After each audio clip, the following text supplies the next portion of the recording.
نبی پاک صلی اللہ تعالی وسلم سفر پہ تشریف لے گئے۔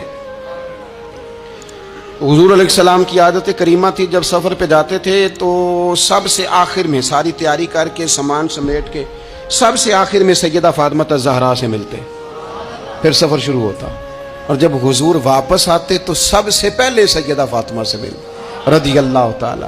حضور کافی دنوں کے بعد سفر سے واپس آئے، لمبا سفر تھا، سیدہ فاطمہ الزہرا رضی اللہ تعالیٰ عنہ سے ملنے گئے۔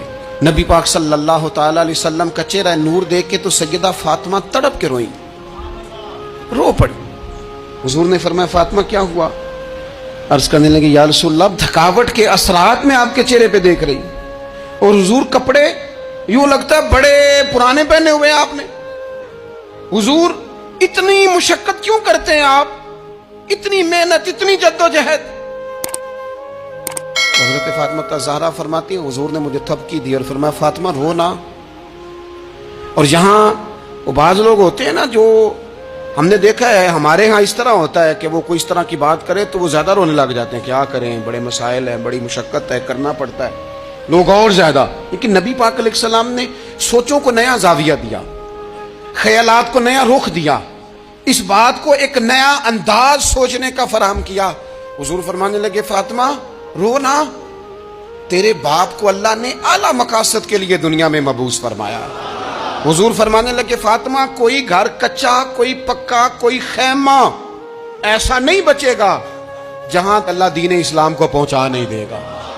اور فرمایا فاطمہ یاد رکھنا، جس طرح رات چھا جاتی ہے نا، محمد عربی کا دین بھی چھا جائے گا، یہ چھا جائے گا دین، جس طرح رات چھا جاتی ہے یہ دین بھی چھا جائے گا۔ اور پھر دین چھا گیا، جگہ جگہ چھا گیا، یورپ میں بھی اذانیں پڑھی جانے لگی، امریکہ اور افریقہ میں بھی قرآن پڑھا جانے لگا، جگہ جگہ جگہ جگہ رسول اللہ صلی اللہ علیہ وسلم کے دین کی بات ہونے لگی۔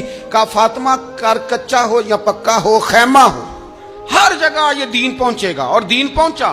دوستو کمزوری وقتی طور پر ہے، حالات وقتی طور پر ہیں، مسلمانوں نہ گھبراؤ، خدا کی شان باقی ہے۔ یہ دین فطرت ہے، یہ دین اپنی حقانیت کی وجہ سے پھیل رہا ہے، کسی کا محتاج نہ یہ کسی کے زور لگانے۔ اپنی زندگی کے اندر قوت ارادی پیدا کریں۔